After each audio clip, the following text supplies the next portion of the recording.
So in 1944, Carl started taking lessons with Mr. DeWitt's. The years of 45 through 54 were spent with the Hustisford Concertina Club. Carl did miss a few years as he was called into service by our beloved Uncle Sam to serve in the Korean War with the 3rd Infantry Division.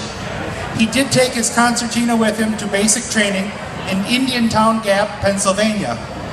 Carl has performed with notable bands like the Jolly High Highs in the 70s, the Wisconsin Polka Boys, Marvin Spradow from the Sil Greshel Orchestra, and currently he plays in Die Spielmeisters with Don Kermeyer, Gerald Krebsbach, and Glenn Navis from Waupun.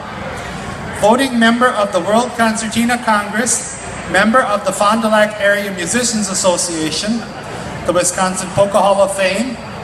Carl and his lovely wife Evelyn have 8 children and have been married for 40 years. He is retired from the John Deere Service Department after 40 years of service. Evelyn and Carl enjoy keeping in touch with their relatives in Germany. It is with great pleasure that I present you with this Distinguished Service Award.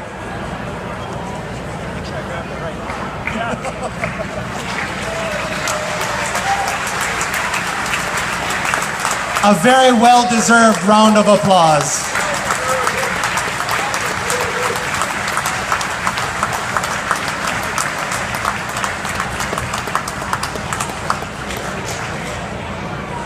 Next up, we have Uncle Bill McCollum.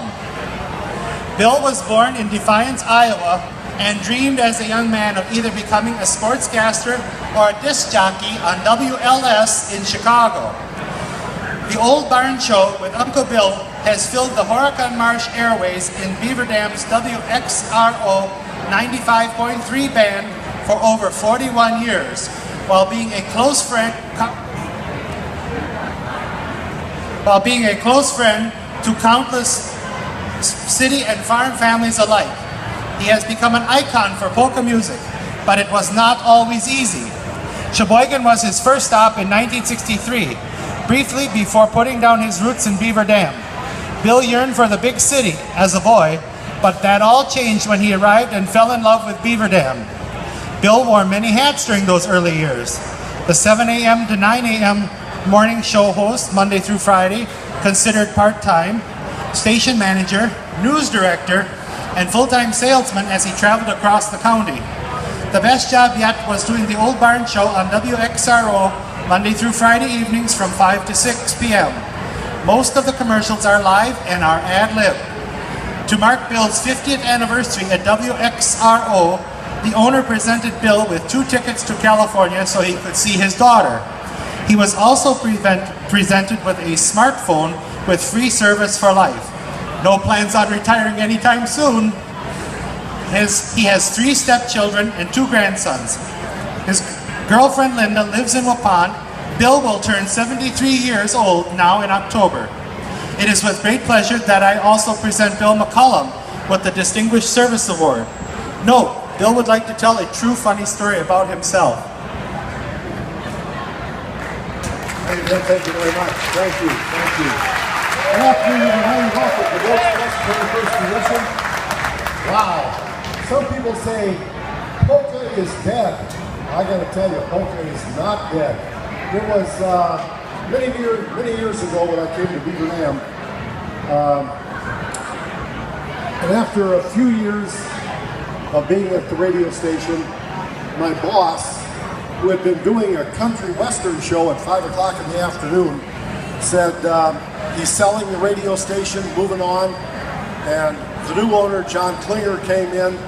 John Klinger said, wow, Tom Fail, my old boss, who is leaving and moving on, has sold the radio station to me, and this country and western show that he did sold a lot of radio advertising during this time. And said, my new boss said, I would sure like to keep that revenue, but I don't know how to do it. And I don't want to follow the old route of Tom Fail, who did the old show. So I suggested to the new owner, John Klinger, that he do a polka show, and I volunteered to do the polka show from 5 o'clock until 6. John Klinger said, what the hell are you talking about, a polka show? That'll never go over.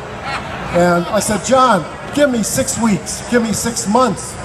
He gave me 6 months, and ladies and gentlemen, that was 41 years ago. So the polka lives on. The polka lives on. One more little story, I won't bore you anymore. Way back when I started at Beaver Dam Radio, this would go back, I started there in 1963. This was about 1965. I did a live radio broadcast every Sunday afternoon in the wintertime at the Wonder Bar. The Wonder Bar was on Front Street, downtown Beaver Dam. They'd bring in live bands. And one day when Jolly Charlie from Watertown was playing, the bar owner, Mr. Middlestead, Orv Middlestead was his name, Orv said, "Hey Bill, sometime I will nod to you during the broadcast, and when I nod to you, then name the next song dedicate the next song to all the people in the area hospitals." So I found out that day that I should have read the script. I picked up the script and held it at my side, watched Orv. About halfway through the program, he gives me the nod to dedicate the next song to all the people at Lutheran Hospital in Beaver Dam, St. Joe's Hospital in Beaver Dam, Columbus Hospital, Watertown, St. Agnes and Fond du Lac, Watertown Memorial, Columbus Community Hospital. Bill, dedicate this next song to all the area people in the hospital. So I said, okay, courtesy of Orv Middlestead, the bartender, the owner of the Wonder Bar. Ladies and gentlemen, our next song is I'll Never Get Out of This World Alive. Holy cow. Orv Middlestead almost had the big one. He almost had the big one. And I did see Orv years after that on the street ever so often. Every time I ran into Orv Middlestead, his first thing he said to me was, "Bill, you'll never get out of this world alive." Ladies and gentlemen, thank you very much, and thank you, Tim. Thank you. Thank you, Bill. There we go. Oops, sorry. Got a little Popeye.